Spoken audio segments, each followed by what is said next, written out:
大家好，这里是机电 DIY。今天呢，咱们维修一块这个大一 A6的电池。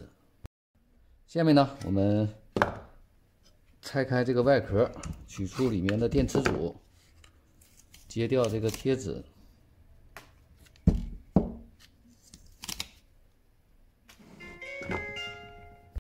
然后我们把这个镍片给它拆掉。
然后呢，我们给它装10节大有的电池。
最后呢，我们来试一下充电，充电没有问题。好了，感谢大家的收看。